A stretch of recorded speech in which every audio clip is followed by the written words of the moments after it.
Burkina Faso has just made a move that has stunned the world.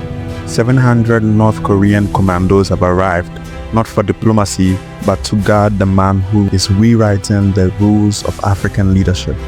President Ibrahim Traoré is no longer just fighting terrorism, he's challenging an entire global order. What's really happening in the Sahel, and why does it matter to the rest of the world?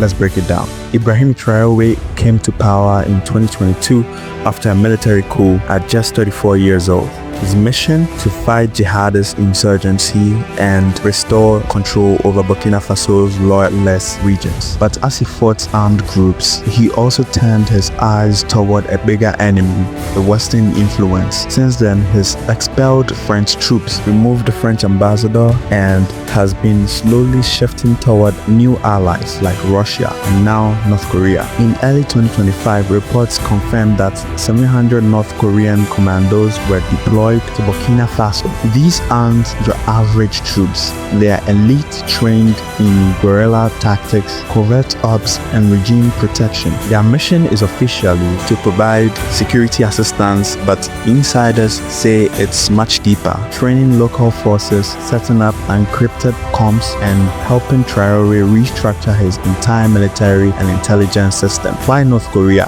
you may ask? Because they offer what the West wants: no lectures, no strings, just raw tactical support. North Korea is one of the most isolated countries in the world, but Africa offers them something valuable: political legitimacy, access to resources, and new diplomatic leverage.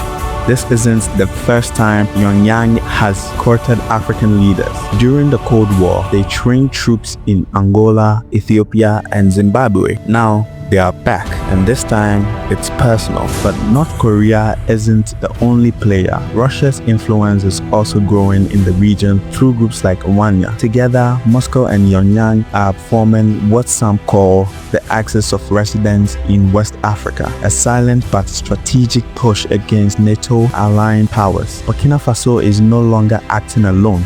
It's part of a new bloc, including Mali and Niger, that want sovereignty, not subservience. This shift has rattled ECOWAS and France. ECOWAS, traditionally aligned with Western policy, now faces internal collapse as more countries turn their backs. France, once a dominant power in the Sahel, is rapidly losing relevance.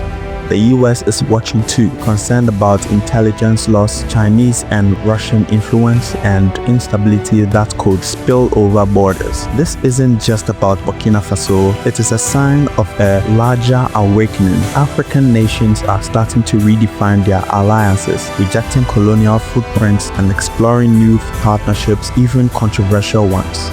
The question isn't whether this path is dangerous. The question is whether Africa is finally choosing its own path without permission. What's happening in the Sahel could rewrite the future of African geopolitics. Will it bring sovereignty or spark a new Cold War? Let me know what you think. Is this the start of African independence or a dangerous game of global chess? Don't forget to like, subscribe, and let me know in the comment section what your thoughts are for deep dives into African untold stories.